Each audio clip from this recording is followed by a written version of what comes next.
So this is the second video on U substitution, and this one is about changing limits of integration.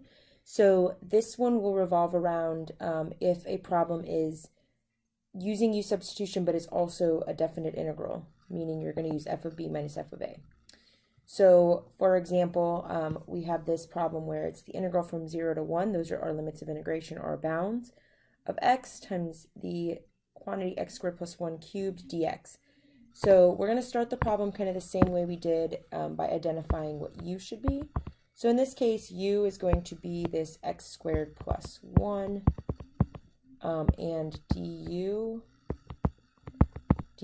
will be 2x, and du will be 2x dx. And so if I solve for dx, I would have dx equals du over 2x. So I will be replacing this piece in here with a u, and I will be replacing dx with du over 2x.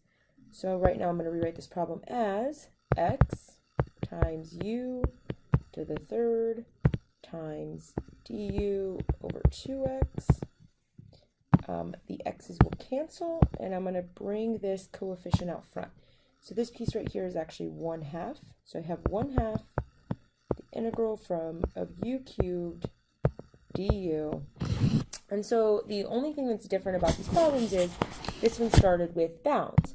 So the bounds here are, if I wanted to label them x values, and we're going to turn them into u values. So when x equals 0, u equals 0 squared plus 1.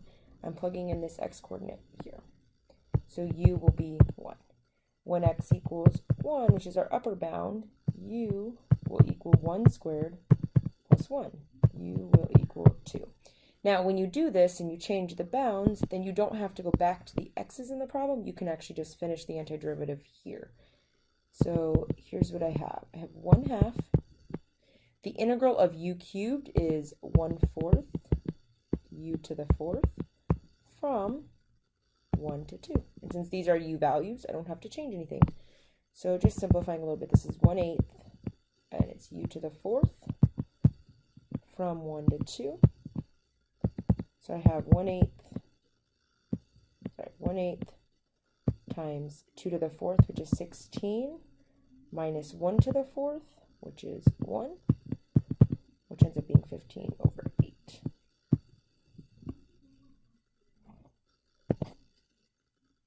Okay, so a couple more, just changing the bounds here. I would have u is x squared plus 1. So du, and I'm going to kind of redo this. I'm going to just do du is 2x. Dx, I'm doing this all in one step. Instead of writing du over dx, I'm just putting it together. So dx is actually equal to du for 2x, and I'm going to replace these pieces. So I have that becomes u, that becomes du over 2x. So I have the integral x times u to the third, and dx is du over 2x. So I'll pull the 1/2 out front. Integral of u to the third du, and now I need to change these numbers. So u equals -1 squared plus 1. X was -1. And u ends up being 2. When x equals 1, u equals 1 squared plus 1. So u equals 2. So we're doing the bounds from 2 to 2. And if we notice, those limits are exactly the same. So our total area accumulated will be 0. So I didn't even have to do any work after that. And whereas if you don't change the bounds, you might end up having to do some work. Okay, so in this one, I'm going to write out here u is going to be 1 minus x squared. So du will be -2x dx. So dx will be du over -2x. And so this becomes the integral of x times u to the 1/2 times du over -2x. Our x is going to cancel, and we now have that this is equal to negative 1/2, sorry. The integral of u to the 1/2 du, and now I want to change the bounds, so when x was equal to 0, which was the lower bound, u is 1 minus 0 squared, so u will be 1, and when x equals 1, u would be 1 minus 1 squared, so u will actually be 0. So if you want to flip the bounds back, this just ends up being 1/2 the integral from 0 to 1, u to the 1/2 du. So if I do the antiderivative, u to the 1/2 becomes u to the 3/2, so I have 1/2, and this becomes u to the 3/2 times 2/3 from 0 to 1, which ends up being 1/3 u to the 3/2 from 0 to 1, which is 1/3 times 1 to the 3/2 is 1, minus 0 to the 3/2 is 0, which is just 1/3.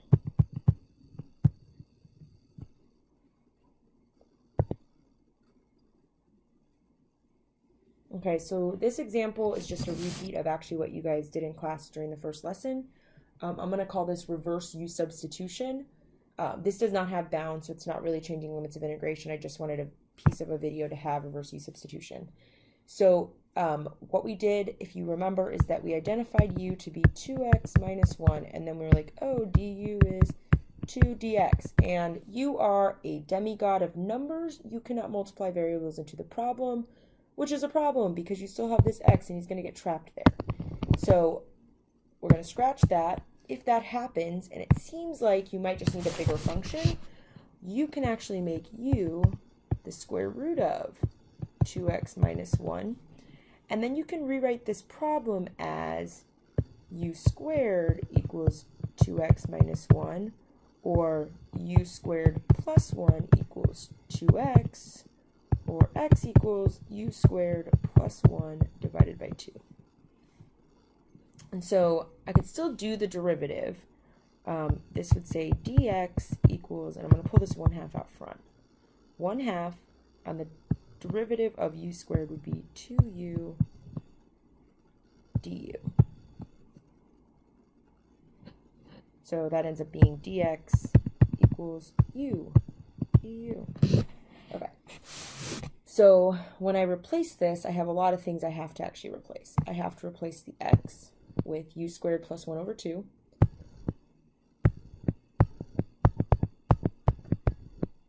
This whole thing here, the entire thing, is actually u, and dx is actually u du.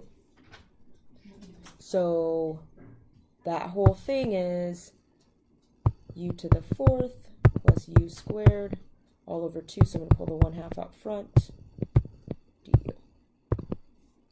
And so if I do the antiderivative, I have 1/2, and then I have u to the 4th, which ends up being 1/5 u to the 5th plus 1/3 u cubed plus c. And so if I actually put u back in, I have 1/10, and this was u was square root of 2x plus 1, so I'm going to write this as 2x plus 1, or sorry, minus 1. I apologize, minus 1 to the 5/2, because it's the square root and the 5th power. See, 5th power here, square root here, that ends up being to 5/2. And then plus 1/6, and this is 2x minus 1 to the 3/2 plus c. So that would be like a reverse u substitution, where you identify a bigger u, you solve for x, and then you replace a u and an x and a dx.